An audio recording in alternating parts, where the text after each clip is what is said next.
자, 유추 해석 금지 위반이 되는 판례를 보도록 합니다. 자, 본래의 이 원 지문과 비교되는 지문이 같은 지문인지 다른 지문인지를 기억을 하시면 돼요. 자, 1번 보면 이 원본이 본래의 지문이잖아요. 그리고 비교되는 지문이 정본인데 이 원본과 정본이 같으면 이 법 적용을 할 수 있는 겁니다.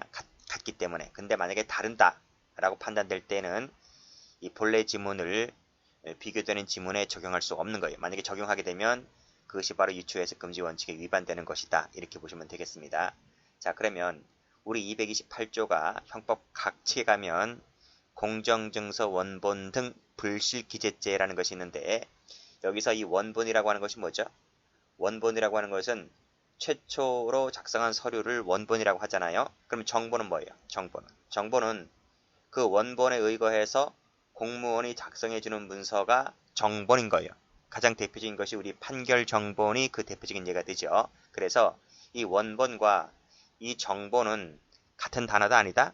같은 단어가 아닌 거예요.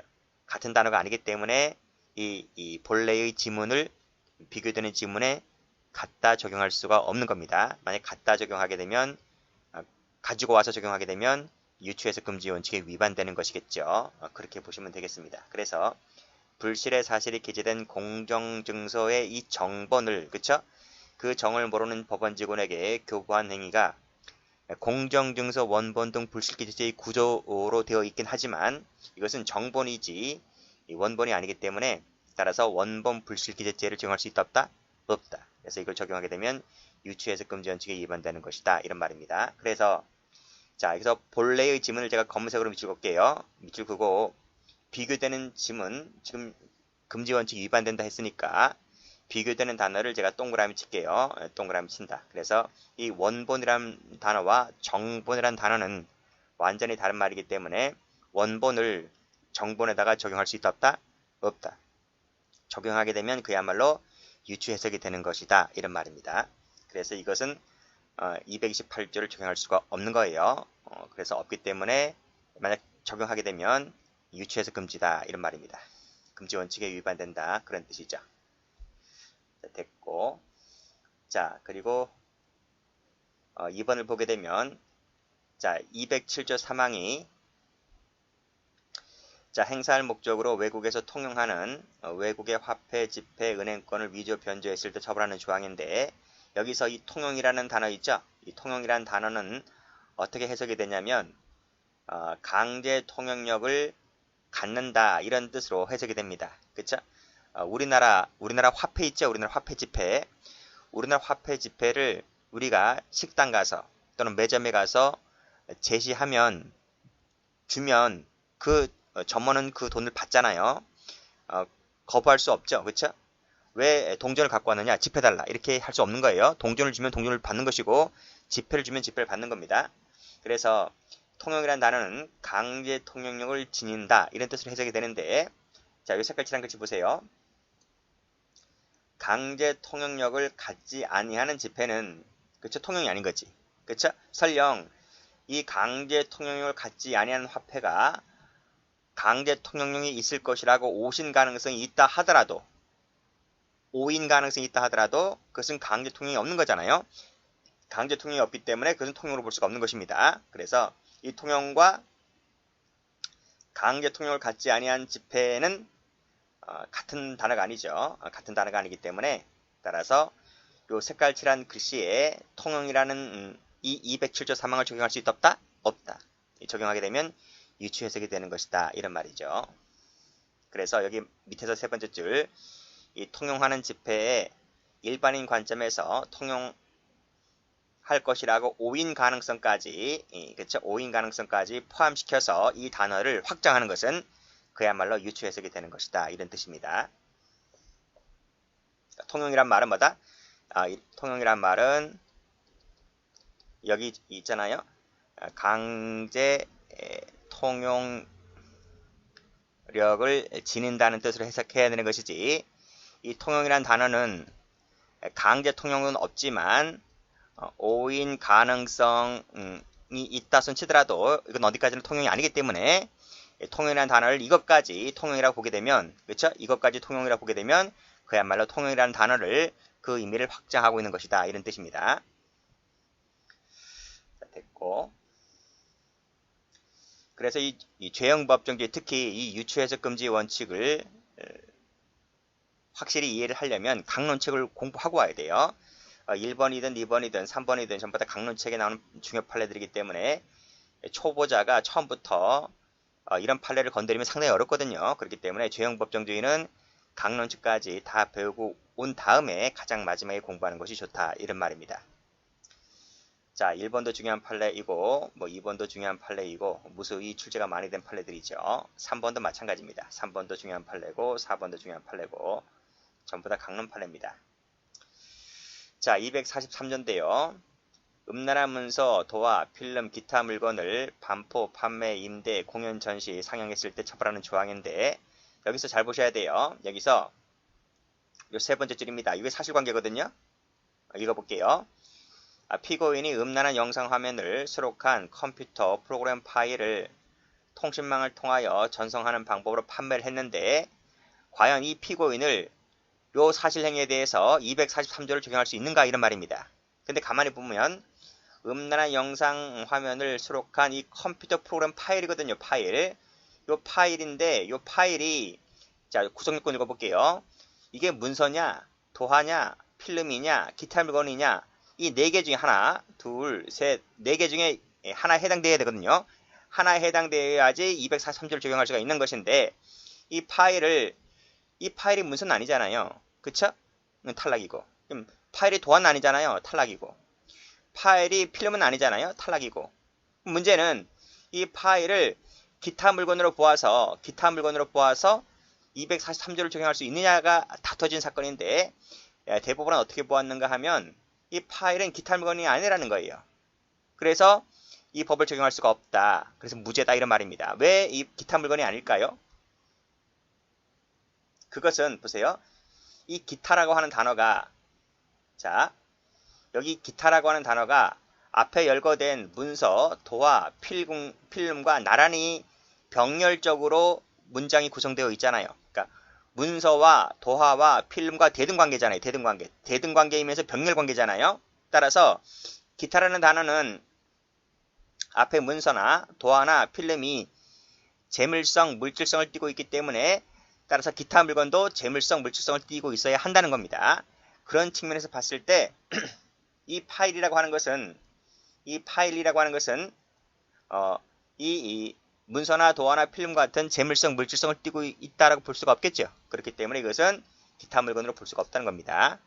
우리가 문서나 도화나 필름은 손으로 만져볼 수 있잖아요. 손에 잡히잖아요.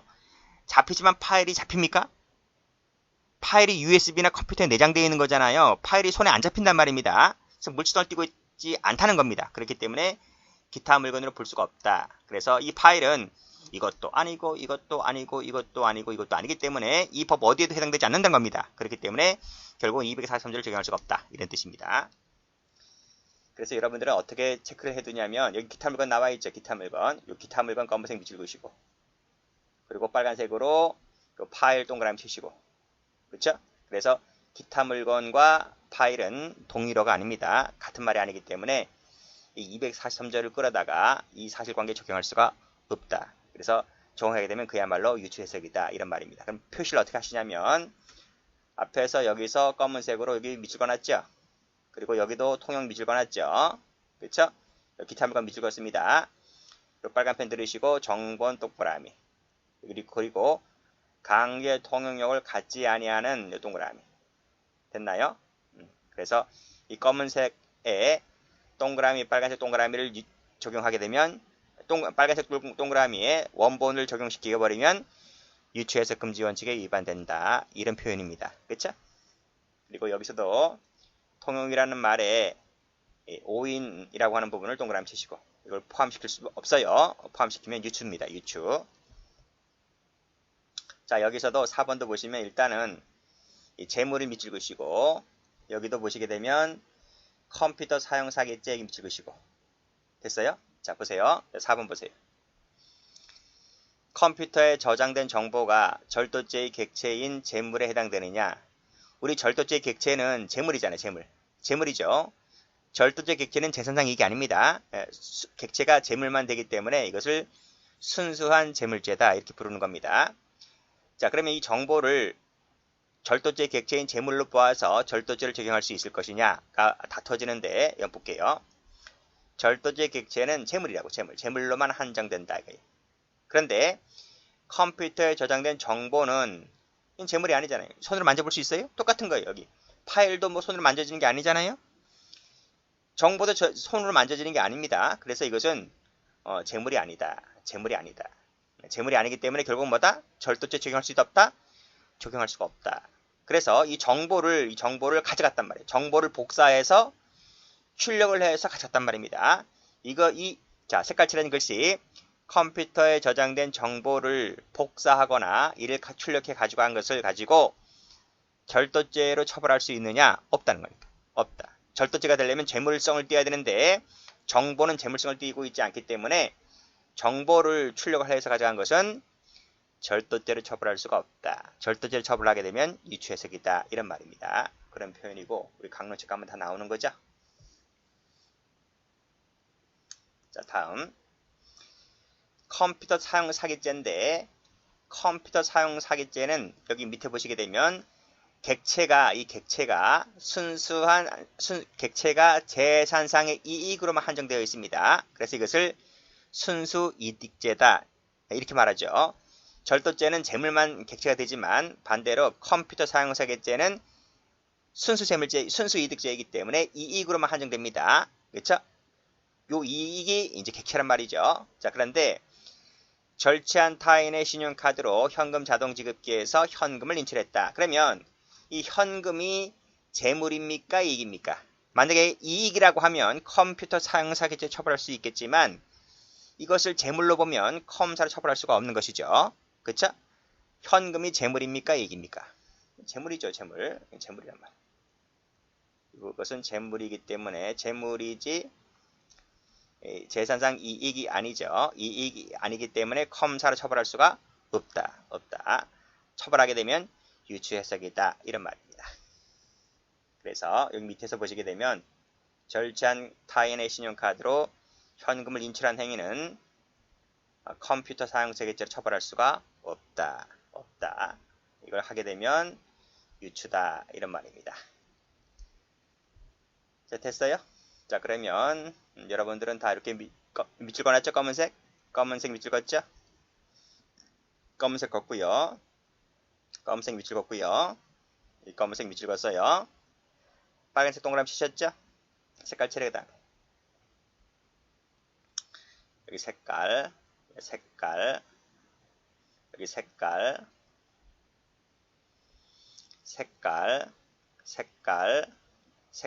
됐어요? 됐어. 자, 다음 페이지 가볼게요. 6번입니다. 자, 권리행사 방해죄 배웠죠? 권리행사 방해죄 강론책에서 배운 겁니다. 초보자는 강론책 보고 오세요. 여기 취거라는 말이 나와. 취거. 자, 취거라는 말의 해석이 타인의 점유 권리의 목적이 된 자기의 물건을 그 점유자 의사에 반해서 가지고 오는 것이 취거야. 취거는 뭐다? 의사에 반해서 갖고 오는 게 취거라고. 자, 봐요. 강론책에서 설명드렸는데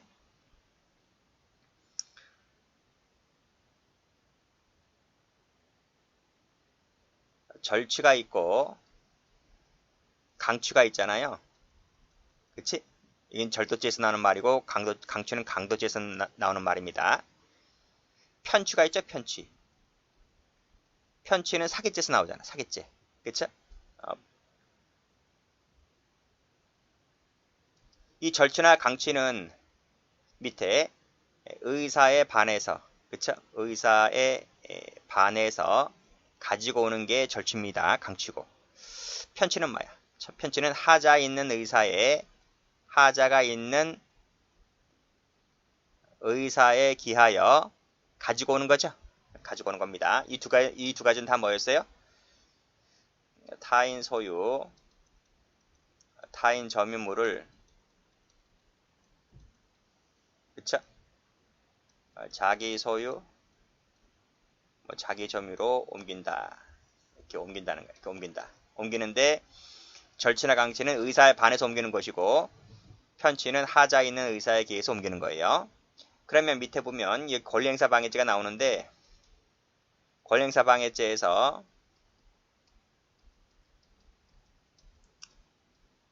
뭐가 나와? 여기 취거 나오죠. 취거. 이 취거라는 말의 의미는 여기는 타인 소유 타인 점유였죠. 지금 뭐야? 지금은 사기 소유야. 자기 소유 타인 점유물을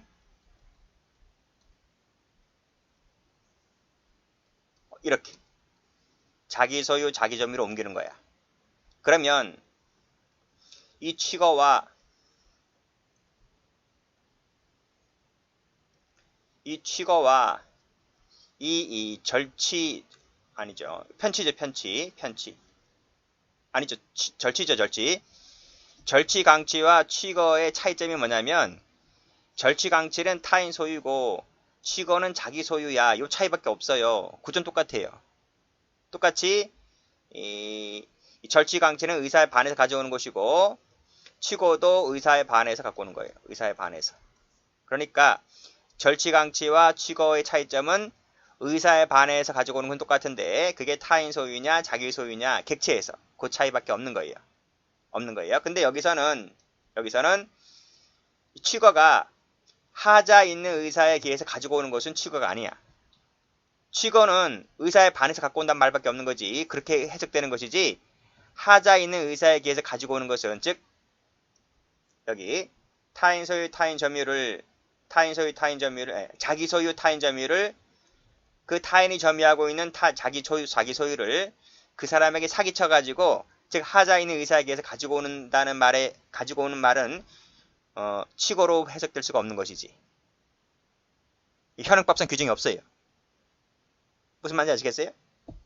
그래서 취거라는 말을 만약 그것까지 의미를 확대하게 되면 그야말로 유추 해석이 되는 것이다. 이런 말입니다. 강론책에서 설명드렸는데 자 그러면 다시 와서 즉 취거라는 말의 의미는 그쵸?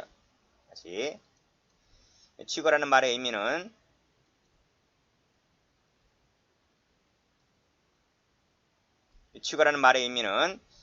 타인의 점유나 타인의 권리의 목적이 된 자기 것을 그 점유자의 의사에 반해서 갖고 오는 것 요런 의미밖에 없는 겁니다. 이런 의미밖에 없는 것이고 여기 하자 그 사람의 의사나 하자 있는 의사에 기해서 가지고 오는 것은 그건 취거가 아닌 거야.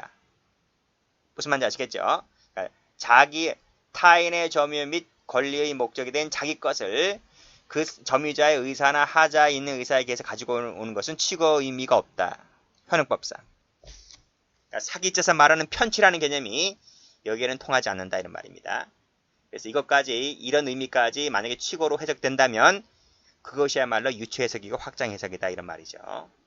그런 내용이 이것도 뭐 강론책 가면 많이 나오는 판례죠. 자, 됐고 자 225조가 공문서 변조죄 위조죄인데 여기 객체인 공문서는 그 의미가 작성 주체죠. 공무소나 공무원이 이 직무에 관해서 작성한 문서를 이제 공문서라고 하는 거예요. 자 공문서는 그렇게 해석이 되는 겁니다. 자 그런데 계약 등 동그라미 치시고 계약에 의해서 공무 관련된 업무 일부 대행하는 경우라 하더라도 그거는 작성 주체가 공무소 공무원이 아니잖아요. 그쵸? 이건 민간인이 작성한 것이기 때문에. 그쵸? 그래서 이 계약 등에 의해서 작성한 공무 관련된 업무를 일부 작성했다 하더라도 이 계약 등에 의해서 작성된 것은 작성한 주체가 공무소 공무원이 아니기 때문에 이것은 공문서로 볼 수가 없다. 이것까지 공문서로 보게 되면 그야말로 유추 해석이다는 것입니다. 그런 내용이고 그래서 여기 시중은행이죠. 은행의 직원이나 은행은 공무소 공무원이 아니잖아요. 그렇죠? 은행 직원이 공무원인가? 농협 직원이 공무원이에요. 국민은행에 다니는 은행 직원이 공무원은 아니잖아요. 그렇죠? 그리고 그 은행이 공무소가 아니잖아요. 그렇지? 그래서 이 시중은행을 공무소로 보면 유추가 되는 거고 공무원으로 보면 그야말로 유추가 되는 겁니다. 따라서 시중은행에 있는 세금수납 영수증 있죠? 그치? 세금을 은행에다 납부하잖아요. 그치? 그럼 납부 영수증이 나올 것 아니겠습니까? 그게 공문서가 아니지. 그래서 이걸 공문서로 보게 되면 유추해석이 되는 것이다. 이런 내용입니다. 자, 8번도 보시면 역시 똑같은 판례입니다. 여기서도 공문서 나옵니다. 공문서에서 작성 주체는 공무소 공무원인데 그 주체가 공무소 공무원이 아닌 경우에는 당연히 이 법으로 처벌할 수가 없는 것이죠. 그 대표적인 것이 바로 계약등이다. 계약등. 그쵸? 계약등이다.